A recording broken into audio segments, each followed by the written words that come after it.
Salut les camarades. Bon, rassurez-vous, je vais très bien. C'est vrai que ces derniers temps, je suis absent des CE, mais néanmoins, vu que le syndicat maîtrise de mieux en mieux l'outil numérique, j'avais envie de faire cette vidéo pour introduire la CE de ce jour. Bon, alors, au départ, c'est vrai qu'on avait pensé à faire un hologramme, mais on avait peur de se faire engueuler par Gilles sur le coup. Non. Donc on s'en est tenu à cette vidéo. Bon, alors, vous le voyez, je suis pas très bon pour, euh, pour l'impro, même très mauvais. Donc j'ai préparé un papier que je vais vous lire. Voilà. Donc tout d'abord un point sur le site internet qui avance et prend même son rythme de croisière. Alors, nous essayons de l'alimenter régulièrement avec ce qui fait l'actu de nos entreprises et nos secteurs d'activité.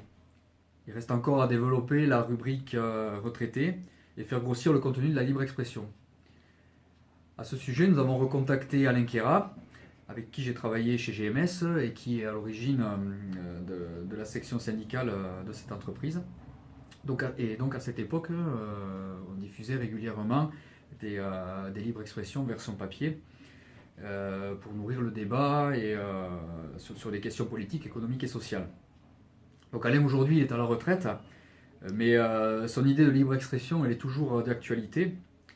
Et ça me tenait à cœur de lui proposer d'écrire cette rubrique, et chose qu'il a acceptée. Je suis très heureux de pouvoir encore travailler et apprendre de lui. C'est aussi ça, à mon sens, la continuité de vie syndicale.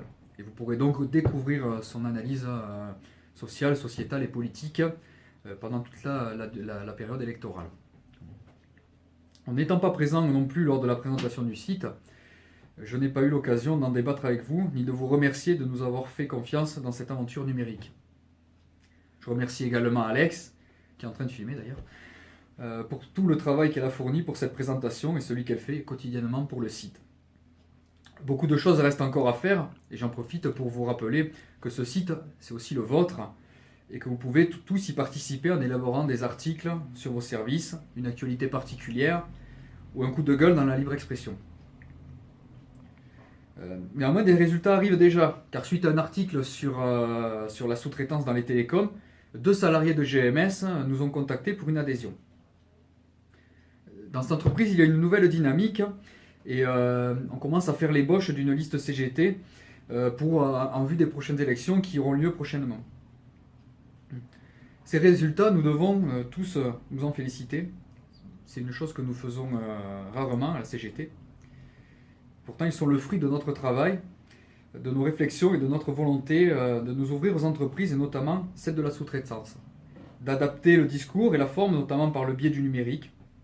C'est grâce aussi à nos débats et notre confiance commune autour des valeurs de la CGT.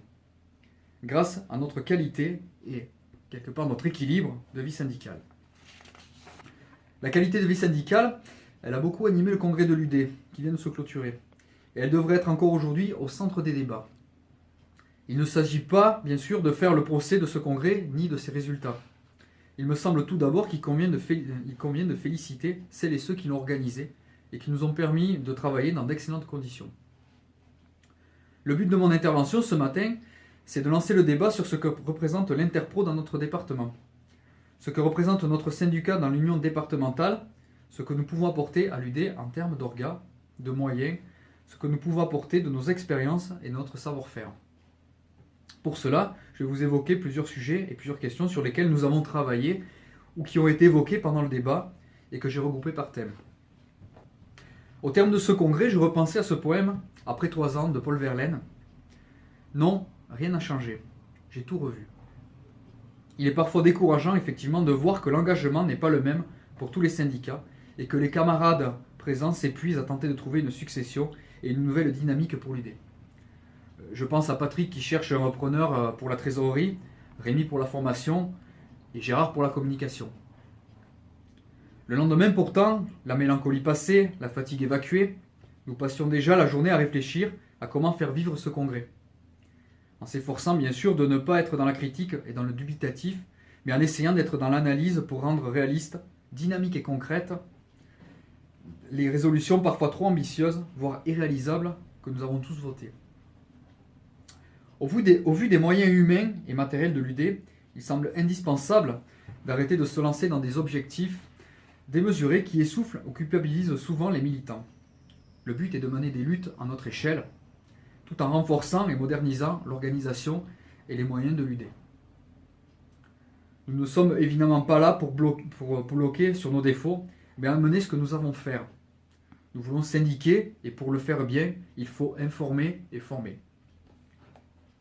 La FAP 05 doit porter l'idée que, pour nous, le militantisme des jeunes est directement lié à la question de continuité syndicale et de transmission des savoirs.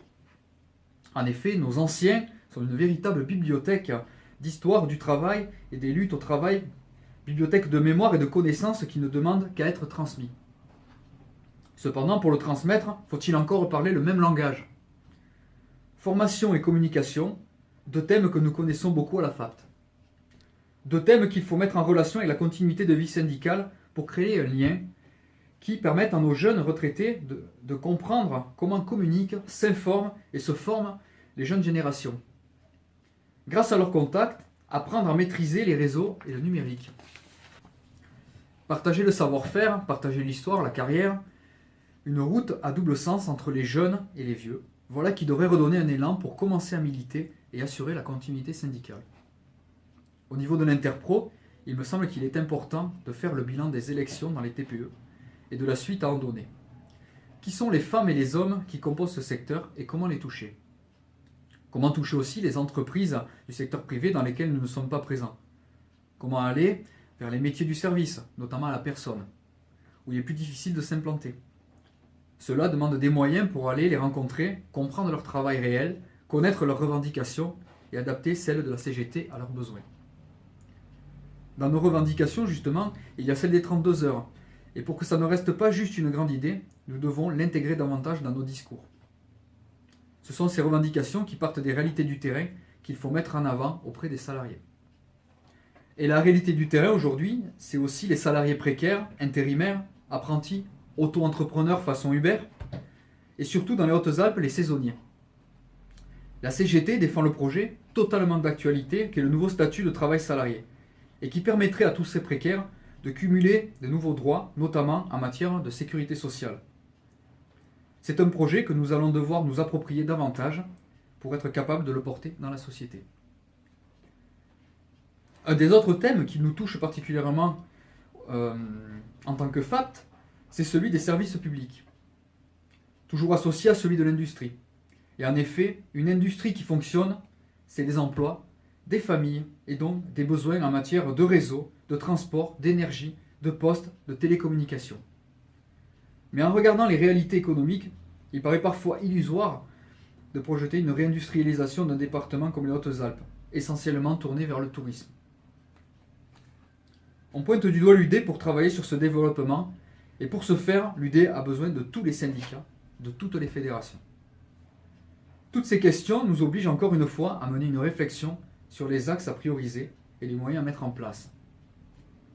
Comme l'a dit Philippe Côté, l'organisation de l'UD aujourd'hui ne nous permet pas d'être présents sur les grands enjeux et de définir des priorités pour les Hautes-Alpes. Quel projet prioriser? C'est la bonne volonté des syndicats, des fédérations. Quel temps consacre-t-on dans nos syndicats à l'Interpro? La FAP 05 représente 20% des effectifs de l'UD.